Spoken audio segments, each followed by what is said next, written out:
Hello, Eclectors. Welcome to the Eclectic Collection. We have episode 107 today, Tiny Terrors. I say that because we're talking about gnomes. Here's the deal. Gnomes are terrifying, and I don't care what anybody says.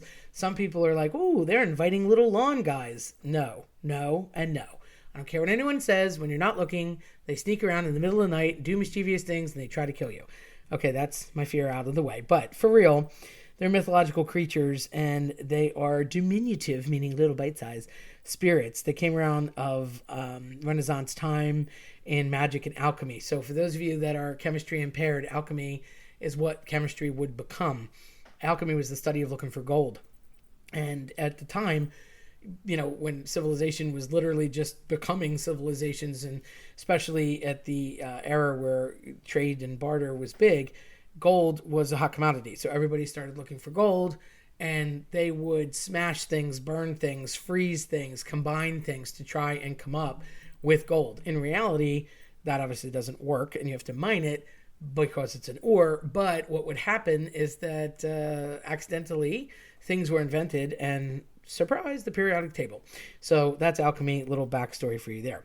The authors and I'd say modern fantasy writers of literature definitely connected with gnomes, used them as a character or figure or mischievous person. They are classified as earth elementals, and they were considered 2 spans tall, which equates to approximately human hands, 2 spans. So they were small in stature, and they were very reluctant to interact with humans, but able to move through solid earth as easily as humans could move through air. So it was sort of like the underworld, if you will, or beneath the crust of the earth was a place that they could slither through no problem. They are earth-dwelling spirits, and they're basically precedented by very many ancient and medieval mythologies. So it just kind of depends on where you're from, which one you kind of aggregate to.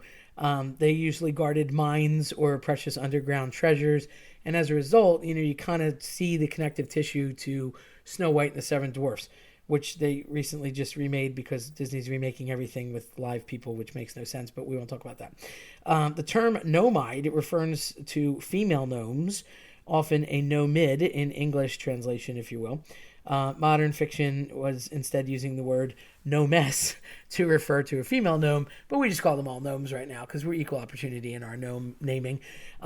Creatures that were called gnomes, often again in the fantasy genre, very fictional, although I still say they're terrifying and real, but we'll come back to that later. Oftentimes would be in a situation mid-19th century where they were used in game references and just played like a cunning role, like an inventor, or they could be showing up in movies and books and things. I most recently, what comes to mind, although it's kind of ironic because as Peter Dinklage was the famous little person that's in film and TV now. I love him. He's hysterical. I loved him in Pixels.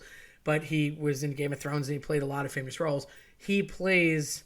So they call him the dwarf, but in reality, he was extremely large because he was the dwarf in, off of Asgard for Thor. So he goes in and forges. He's the forge dwarf, if you will.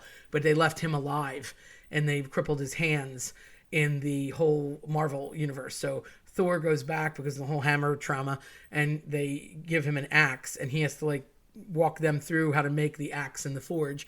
So it's ironic that he's supposed to be a small character, but he's a big part because without the axe, obviously Thor wouldn't have been able to go back and fix everything.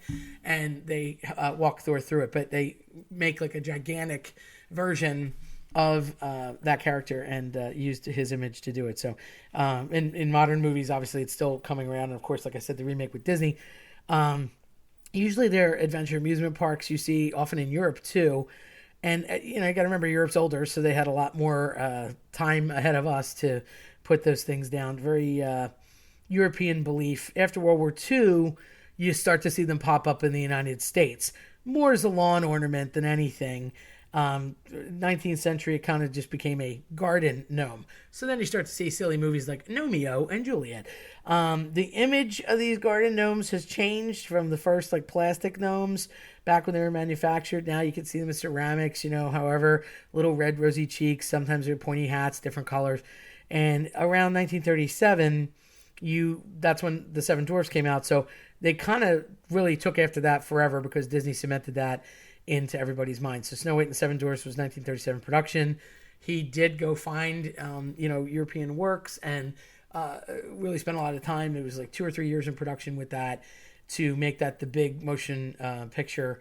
And that was sort of betting the house on everything. And it paid off for him, obviously. And then they kept going with movies. But that was a big outpouring. And when they had the premiere, they had all the dwarfs there in costume. Of course, back then, they looked a shadow of what they do now in Disney costume lore. But they're very commonly accepted as a legend. And there's really no attempt in proving them real, which I find hilarious because they terrify me. So let's talk about my little terrifying bit here.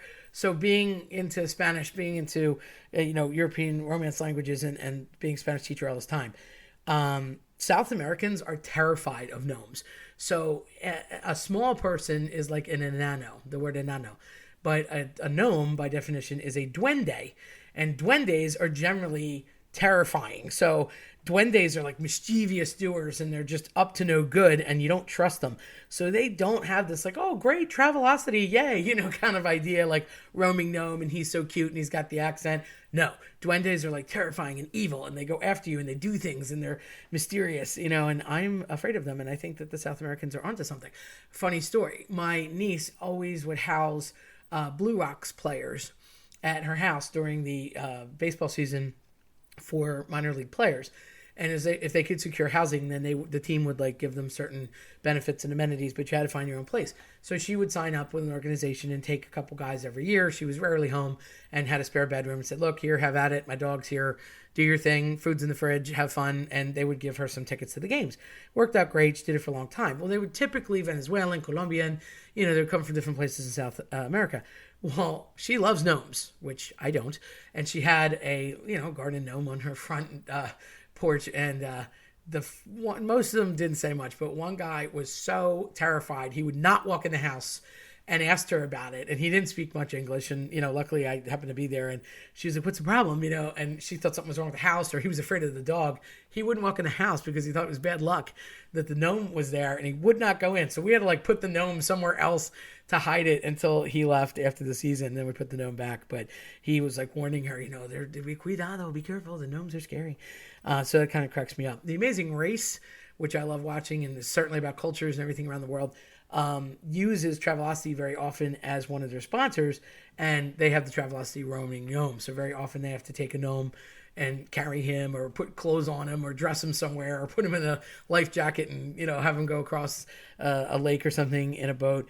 And if you bring your gnome to the finish line, they back them in the show. So I've seen it in good and bad, but that's the backstory to gnomes. So if you liked what you heard today, check out eclecticcollectionpodcast.com or listen to us on your preferred platform. I'm Terry Tenaglia. Thanks for listening.